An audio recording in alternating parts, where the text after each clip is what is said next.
दादा काल अंजली दमानिया ज्या आहेत त्या तुम्हाला भेटल्या आणि धनंजय मुंडे यांच्या राजीनाम्याची मागणी केली आहे। त्यांनी तुम्हाला पुरावे दिलेले असल्याची माहिती जी आहे त्यांनी बाहेर येऊन माध्यमांना दिली।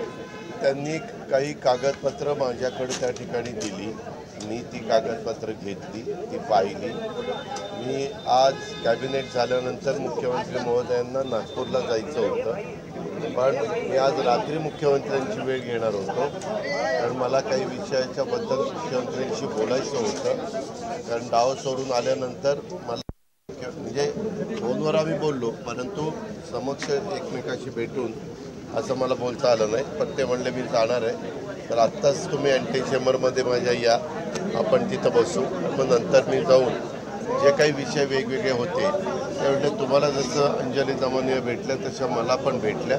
मला पण त्यांनी काही कागदपत्र वगैरे दिलेली आहे आणि काही त्यांचं म्हणणं जे काय आहे ते सांगितलेलं आहे। ती कागदपत्र मी म्हणलं मग तुम्ही काय केलं, ते म्हणले किंवा ते जी काही चौकशी चालू आहे त्या 3 प्रकारची चौकशी चालू आहे। एक आहे SITची, एक आहे CIDची, एक आहे न्यायालयीन चौकशी।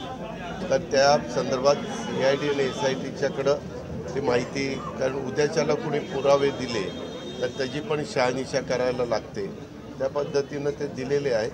त्याच्याबद्दलचं काय वस्तुस्थिती नक्की पुढे येते आणि त्या प्रकारे मग पुढच्या गोष्टी काय करायच्या ते ठरवलं। दादा, धनंजय मुंडे असं म्हणाले आज की माझ्या राजीनाम्याच्या खूप चर्चा चालू आहेत, त्याचं उत्तर मुख्यमंत्री आणि उपमुख्यमंत्र्यांनी द्यावं आणि माझी इच्छा तीच आहे की त्यांनी उत्तर द्यावं। आम्ही पहिल्यापासून सांगतोय, मुख्यमंत्र्यांनी पण सांगितलं, मी पण सांगितलं की जी काही घटना बीड जिल्ह्यामध्ये घडलेली आहे सरपंचांच्या बाबतीमध्ये, त्यामध्ये जे कोणी चौकशा चालू आहेत त्या चौकशीमध्ये जे कोणी दोषी असतील त्यांना फाशीची शिक्षा झाली पाहिजे, तशा पद्धतीनं आपण सगळा प्रयत्न करतोय आणि ती चौकशी चालू आहे। त्याच्यात जर कुणाचे आणखीन काही नावं आली तर त्यांच्यावरही कारवाई केली जाईल, परंतु जर कुणाचा संबंधच नसेल तर कारवाई करण्याचा प्रश्न येत नाही। जर संबंध असेल तर निश्चितपणे कोणालाही पाठीशी घातलं जाणार नाही आणि हीच भूमिका राज्याच्या मुख्यमंत्र्यांची पण आहे आणि माझी पण आहे। एकनाथराव शिंदे साहेबांनी पण तसंच वक्तव्य केलेलं आपण पाहिलेलं आहे। केवळ दादा एक आरोप झाल्यामुळे पण राजीनामा दिलेला होता, नवाब मलिक साहेबांनी दिलेला होता, अनिल देशमुख साहेबांनी दिलेला होता। आरोप झाल्यानंतर बाजूला होणं ही प्रथा होती राष्ट्रवादीची आणि तात्पुरत्या काळापुरतं का होईना तुम्ही पण 72 दिवस मंत्रिमंडळातून बाहेर होता। ठीक आहे, माझी गोष्ट वेगळी आहे।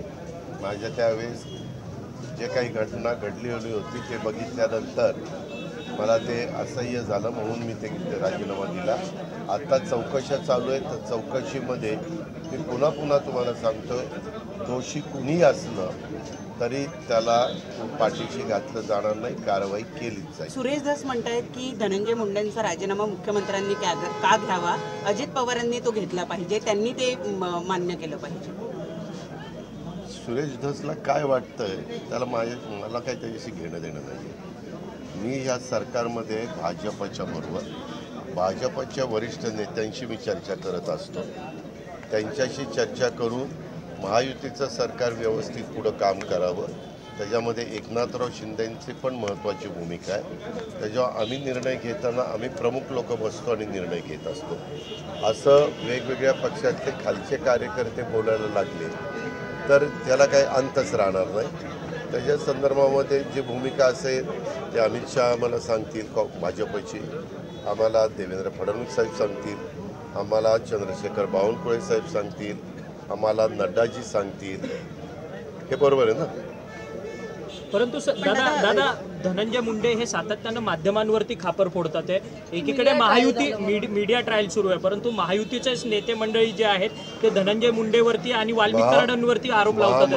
नेते मंडळी नाही, खालचे कार्यकर्ते। नेते मंडळींशी मी संपर्कात आहे। तुम्ही कुणाला नेते समजता ते मला माहिती नाही। मी ज्यांना नेते समजतो ते वेगळे आहेत आणि तुम्ही ज्यांना नेते समजतात ते माझ्या दृष्टीनं पक्षाचे नेते नाही।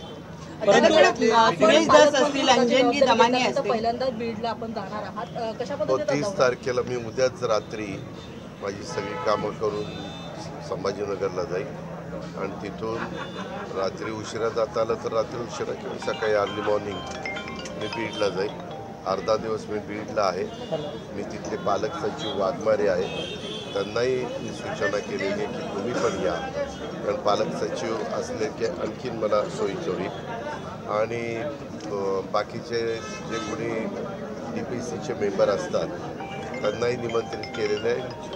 DPCच्या करता जे अधिकारी वर्ग लागतो त्यांनाही सूचना दिलेल्या आहेत. म्हणून दुपारी तिथून निघून मग संध्याकाळी आपली ह्याची मीटिंग आहे पुण्याची. मी पुण्याची मीटिंग करणार आहे जिल्ह्याची, म्हणजे DPCची.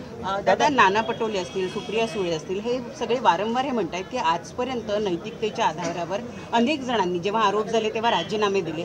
या सरकारमध्ये नैतिकता राहिली नाही आणि म्हणून ते धनंजय मुंडेंचा राजीनामा घेत नाही. आमच्या सरकारमध्ये नैतिकता आहे का नाही ते आम्हाला चांगलं माहिती आहे. बाकीच्यांनी फुकटचा सल्ला देण्याची गरज नाही. परंतु दादा, सुप्रिया सुळे म्हणतात या प्रकरणामध्ये, बीडच्या प्रकरणामध्ये अजित पवारांना टार्गेट केलं जातं भाजपकडनं. मला त्याबद्दल काहीच म्हणायचं नाही. आम्ही भाजप, शिवसेना आणि राष्ट्रवादी काँग्रेस या 3 पक्षाचं सरकार आहे. मी पुन्हा पत्रकार मित्रांनो तुम्हाला सांगतोय, मी वरिष्ठ पातळीवरच्या सगळ्या मान्यवरांशी संपर्क ठेवून आहे. त्याच्यामुळं जर तुम्ही असे कुणाकुणाचे नाव घेऊन हा असं म्हणतो तो तसं म्हणतो, मी तुम्हाला सगळ्यांना खालचे लोक काय म्हणतात त्याच्याबद्दल उत्तरं द्यायला बांधील नाही आहे.